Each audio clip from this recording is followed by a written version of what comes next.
नमस्कार दोस्तों, मेरा नाम है विजय कुमार। आप देख रहे हैं कॉमिक्स पिटारा चैनल को। तो चलिए दोस्तों, हम लोग कॉमिक्स पढ़ रहे थे काल यात्रा, जो कि परमाणु और भूकाल का टू इन वन विशेषांक है। इसका पहला पार्ट मैंने अपने चैनल पर अपलोड कर दिया है। पहले पार्ट में मैंने इस कॉमिक्स को 20 पेज तक कवर कर लिया था। अब इस पार्ट में इसके आगे कहानी को शुरू करते हैं। उस छद्म को पहुंचेगी जो इस समय भूकाल के वेश में है। आइए गुणिक महोदय, आइए, कहिए, काम बना? बना, बिल्कुल बना, ठीक वैसे ही बना जैसे कि अपेक्षा थी। परमाणु नामक भविष्य का वो योद्धा भूकाल के अन्यायपूर्ण कार्य देखकर आग बबूला हो उठा था। अगर मैंने उसे नहीं रोका होता तो भूकाल यानी तुम पर उसी समय आक्रमण कर देता। तुमने भूकाल का ऐसा रूप धरा कि परमाणु ही क्या, उस गांव के सभी लोग भी धोखा खा गए जिन्हें तुमने भूकाल के रूप में समाप्त किया। अब जिसे भूकाल को इस युग की बड़ी बड़ी शक्तियां ना समाप्त कर पाई, क्या उसे वो भविष्य का योद्धा समाप्त कर देगा? भविष्य के उस योद्धा के पास ऐसी ऐसी शक्तियों का समावेश है जिसके सामने भूकाल की शक्तियां कुछ भी नहीं है। देखना छद्म, जल्द ही परमाणु भूकाल को 100 बनाता दिखाई देगा। अगर ऐसा है तो प्रतीक्षा किस बात की है? परमाणु को भूकाल पर आक्रमण करने के लिए छोड़ दीजिए। छोड़ दूंगा, परंतु पहले मेरे षड्यंत्र के जाल को इतना मजबूत तो होने दो कि भूकाल उसे तोड़ ना पाए। ऐसा करने के लिए आपको अधिक परिश्रम करने की आवश्यकता नहीं। भूकाल वैसे भी उसे बिछप्तों की तरह ढूंढता फिर रहा है, क्योंकि उसके कारण विकास नगर में एक असाध्य महामारी फैली हुई है। ये तो सोने पर सुहागा हो गया, लेकिन फिर भी अभी इस पर थोड़ा रंग चढ़ाने की आवश्यकता है, बहुत आवश्यकता है। षड्यंत्रों के उस सम्राट के मस्तिष्क में एक और षड्यंत्र पनप रहा था और परमाणु जल्द ही उस षड्यंत्र का शिकार होने जा रहा था। नहीं, ये नहीं हो सकता। मैं अपनी ड्रेस, मेरा मतलब है वस्त्रों को नहीं उतार सकता। इस तरह मेरी वास्तविकता सभी के सामने आ जाएगी। देखो मित्र, तुम्हारे शरीर के घाव अधिक तेजी से ठीक करने के लिए तुम्हारे वस्त्रों का तुम्हारे शरीर से उतारना अत्यंत आवश्यक है। रही ऐसा करने से तुम्हारी वास्तविकता सामने आने की बात, तो तुम इसकी कतई चिंता ना करो। अगर तुम्हारी वास्तविकता सूरत मेरे या किसी के सामने आ भी गई तो उससे क्या होगा? 5000 वर्षों बाद के भविष्य में तुम्हारी वास्तविकता का रहस्य खोलने के लिए हम भला जीवित कहाँ रहेंगे? मैंने सही कहा ना? हाँ हाँ।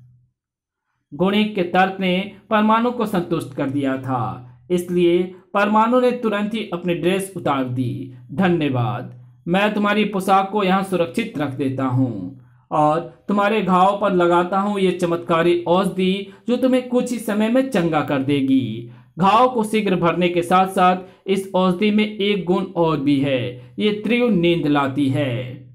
जिसके भी घाव पर ये लगती है वो स्वयं को निद्रा देवी की गोद में पहुंचने से नहीं रोक सकता। ये भी नहीं रोक पाया। अब मेरे पास समय है कि मैं इसकी पोशाक को उठाऊं और इन्हें छद्म को सौंप कर कहूं कि तुम्हें इस पोशाक को पहनकर परमाणु बनना है। इसे पहनकर मैं क्या करूंगा? वही जो मैं तुम्हें समझाऊं जल्द ही। वड़ुम वड़ुम, हम तो पहले ही मुसीबत के मारे हैं, फिर हम पर ये कौन सी नई मुसीबत आन पड़ी है? वड़ुम वड़ुम, परमाणु है इस मुसीबत का नाम, जो तुम पर टूटने के लिए भविष्य से आई है। पहले भी तुम सब मेरी शक्ति के प्रकोप से त्राही त्राही कर रहे हो, अब तो और भी अधिक तड़पोगे। उफ, अब ऐसा नहीं होगा। भड़ाक, क्योंकि अब मेरे रूप में साक्षात मृत्यु तेरे सामने है। भूकाल, तू आ गया? हाँ, मैं आ गया तेरी मौत बनकर।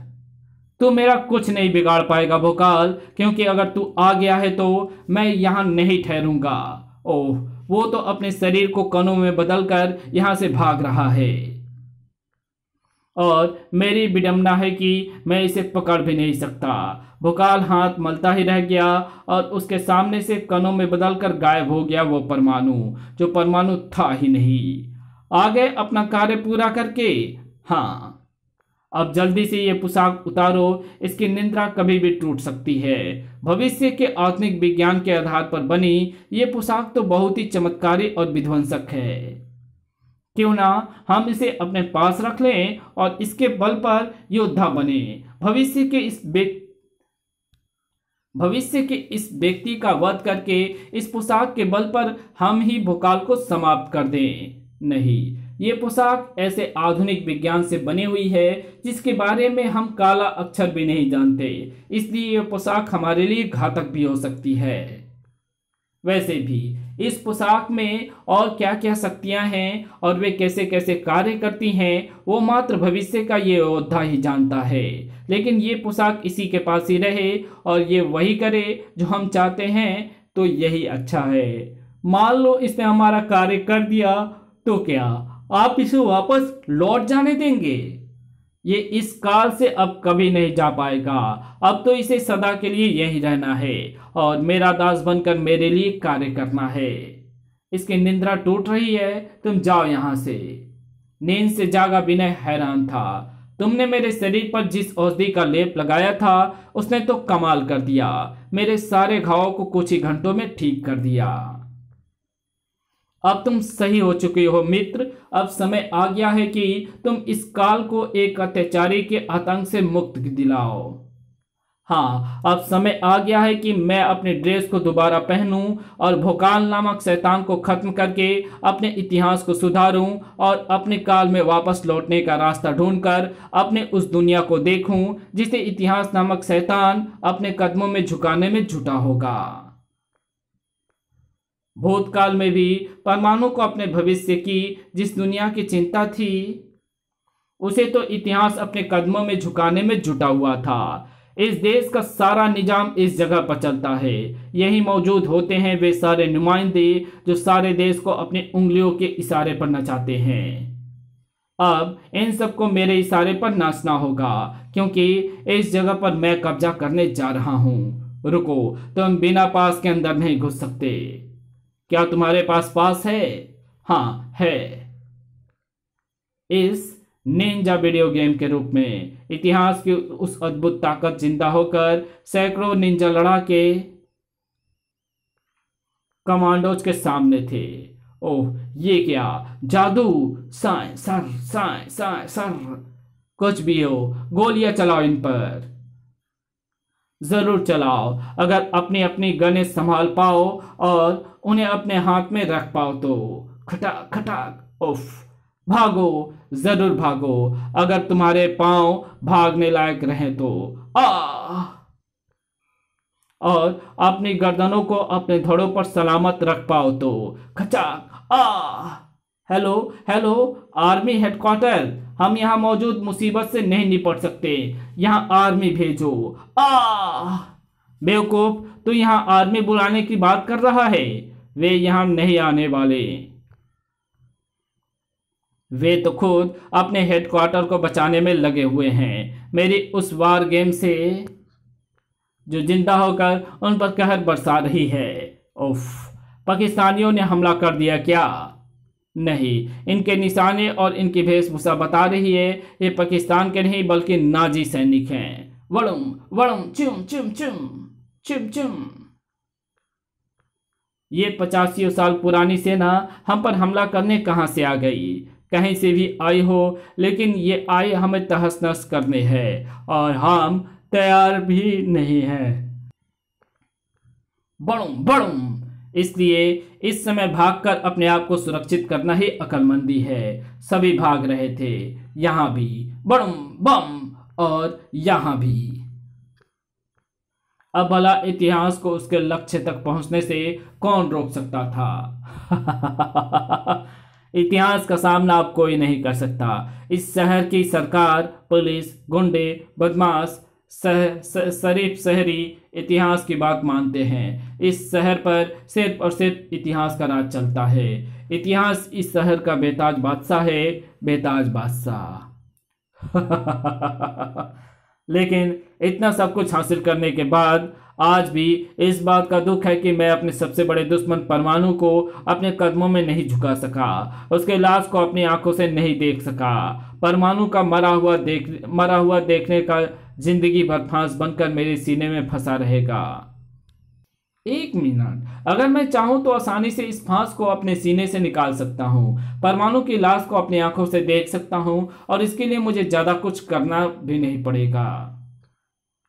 सिर्फ भूकाल के उस काल में जाना होगा जहां मैंने परमाणु को भेजा है, और इस काल दर्पण के द्वारा मेरे लिए उस काल में जाना उतना ही आसान है जितना सचिन तेंदुलकर के लिए चौका मारना। इतिहास ने अपना उस काल का सफर शुरू कर दिया था जिसमें परमाणु था, भूकाल था, और दोनों एक दूसरे के सामने थे। अंततः मैं तुझे ढूंढने में सफल हो ही गया दुष्ट। मेरे रूप में तुमने अपने उस मौत को ढूंढा है शैतान, जो मेरे हाथों तुझे मिलने वाली है। धड़ाक। उफ, अच्छा हुआ पहला वार तूने किया दोस्त। अब ये नहीं कह पाएगा कि भूकाल ने तुझ पर वार करने का अवसर नहीं दिया। सुना है तेरी तलवार ने बहुत कहर बरसाया है। आज परमाणु तेरी तलवार के कहर को भी देखेगा और उसकी धार को भी। अपने किरणों की तलवार बनाकर परमाणु भूकाल की तलवार से लोहा लेने जुट गया था। टनाक। इस कहानी को यहीं खत्म करते हैं। इसके आगे कहानी पढ़ेंगे इसके पार्ट 3 में। तो मिलते हैं इसके तीसरे पार्ट में। तब तक के लिए बाय। अगर आपको ये वीडियो पसंद आई तो इस वीडियो को लाइक शेयर कमेंट जरूर कर देना। चैनल पे नए तो चैनल को सब्सक्राइब कर बेल आइकन को जरूर प्रेस कर देना, और हमारे दूसरे चैनल डिवाइन टेक्नोलॉजी और फेमस पीपल बायोग्राफी को जरूर से सब्सक्राइब कर देना। Thanks for watching my videos.